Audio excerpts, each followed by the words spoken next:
నమస్తే అందరికీ. సోషల్ మీడియాలో మాట్లాడుకోవడం, మాటకు మాట పెరగడం కరెక్ట్ కాదు.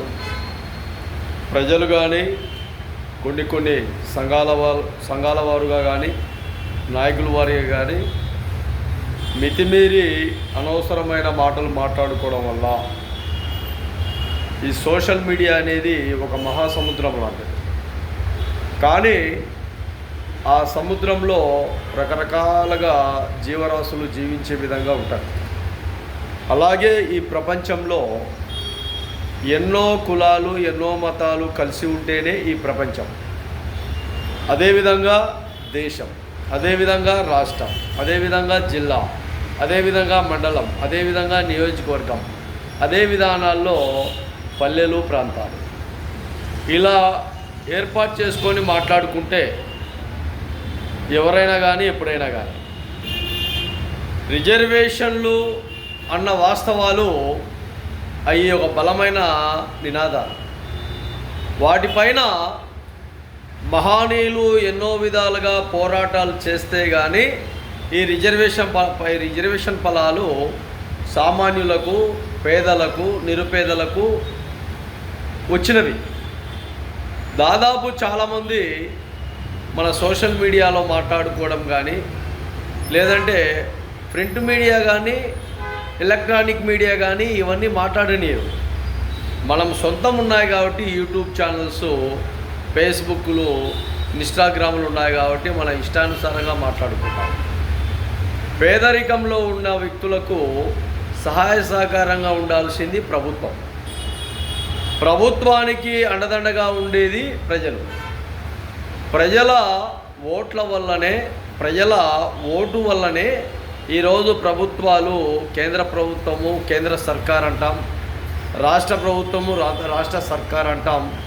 అదే విధానాల్లో ఈరోజు ఐపీఎస్, ఐఏఎస్ ఇంకా ఉద్యోగ అవకాశాలు కూడా రావడం వల్ల మెరుగుపరుచుకునే విధంగా జీవితాలను ఆ ఒక సంకల్ప బలంతో, చదువు సంధ్యలతో ముందుకెళ్తున్న జీవన విధానాలను ఎవరు చూసినా కూడా మీరు రిజర్వేషన్లలో అన్న మాటలు చాలా వరకు కరెక్ట్ కాదు. బాగా గుర్తుపెట్టుకోండి. అనవసరమైన విషయాలన్నీ రాద్ధాంతం చేయకండి. సోషల్ మీడియాలో రిజర్వేషన్ స్థానాలు, రిజర్వేషన్ విధానాలు, రిజర్వేషన్లో ఉద్యోగాలు, రిజర్వేషన్లో చదువులు, రిజర్వేషన్లో ఉన్నత స్థితిగతులు లేని వ్యక్తులకు మాత్రమే ఇవన్నీ వచ్చినవి. అదే విధానంలో దాదాపు 60%, 60 దాకా, 50 నుండి 60 దాకా జనరల్లో, అంటే ఈరోజు ఉద్యోగ అవకాశాలు ఎవరి దగ్గర ఉన్నాయి, ఈరోజు ఆస్తులు ఎవరి దగ్గర ఉన్నాయి, సంపద ఎవరి దగ్గర ఉన్నాయి, ఫ్యాక్టరీలు ఎవరి దగ్గర ఉన్నాయి, రకరకాలుగా కమ్యూనికేషన్ ఎవరి దగ్గర ఉంది, భూములు ఎవరి దగ్గర ఉన్నాయి, ఇవన్నీ చూసుకుంటే ఇక్కడ ఉండే 40% అనే రిజర్వేషన్లో లేవు. బాగా గుర్తుపెట్టుకోండి. 60% అనే దాదాపు జనరల్లో ఇవన్నీ ఉన్నాయి. కానీ ఈ 40% రిజర్వేషన్ విధానాల్లో కానీ ఎక్కడ కూడా ఆ జీవితాలు ఇబ్బందులు గురయ్యే విధానాల్లో ఉడుకు నీళ్లకు చల్లనీళ్ళు, చల్లనీళ్లకు ఉడుకు నీళ్ళు అన్నట్టు కొన్ని జీవితాలు జీవిస్తున్నాయి. వాటిపైన కూడా రకరకాలుగా మీరు పురోగతిలో ఉన్నారు, మీరు ఇంకొక స్థితిలో ఉన్నారు అన్న మాటలు వాస్తవాలు కాదు. బాగా ఆలోచన చేయండి. ఈ స్థితిగతుల విధానాల్లో భాగంగా ఎవరు ఈ రిజర్వేషన్ స్థానాల్లో మాట్లాడుకున్నా కూడా పూర్తిగా దేశంలో ఉండే సంపదనంతా పంచాలి.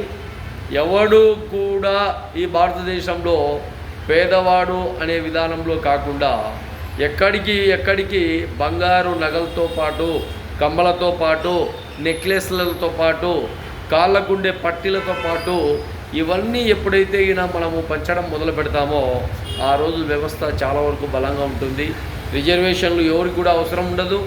ఎక్కడ కూడా ఎవరి ఉద్యోగాలు, ఎవరి వ్యాపారాలు, ఎవరి విధి విధానాల్లో భాగంగా ప్రతి ఒక్కడికి దాదాపు 10, 15, 20 ఎకరాల పొలము ఏర్పడుతోంది. ప్రతి ఒక్కరికి బ్యాంక్ బ్యాలెన్స్లు మినిమం అంటే 50 లక్షలు కోటి రూపాయల పైనే బ్యాంక్ బ్యాలెన్స్లు ఉంటాయి ప్రతి ఒక్క వ్యక్తికి. అతను ఎక్కడ కోణాల్లో ఉండని, అడవి ప్రాంతంలో ఉండని, ఇంకొకతను మారుమూల గ్రామాల్లో ఉండని, ఇంకొక చోట ఉండని, ఇంకొకతను పల్లెలో ఉండని, పట్టణంలో ఉండి, గ్రామాల్లో ఉండని, మండలాల్లో ఉండని, తాలూకాలో ఉండని, జిల్లాలో ఉండని, ఎక్కడైనా కానీ ఎక్కడ ఉన్నా కూడా ఆ వ్యక్తికి 1 కోటి రూపాయల ఆస్తి ఉంటుంది. ఆ వ్యక్తికి ఒక 10-15 ఎకరాల పొలం ఉంటుంది. ఆ వ్యక్తికి మినిమము ఒక 50 తులాల బంగారు ఉంటుంది. ఇక్కడ బ్యాంక్ బ్యాలెన్సులు, బంగారు, భూములు ఎప్పుడైతే వ్యక్తి దగ్గర నిల్వ ఉంటాయో ఆ రోజు వానికి రిజర్వేషన్లు అవసరం లేదు, వానికి ఎక్కడ కూడా ఏం అవసరం లే.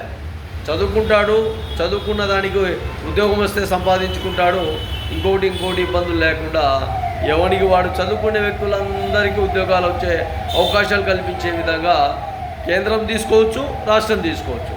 అంతేగాని ఇష్టానుసారంగా మాట్లాడడం వల్ల ప్రజలు కానీ సోషల్ మీడియా కానీ కరెక్ట్ కాదని తెలియజేస్తుంది.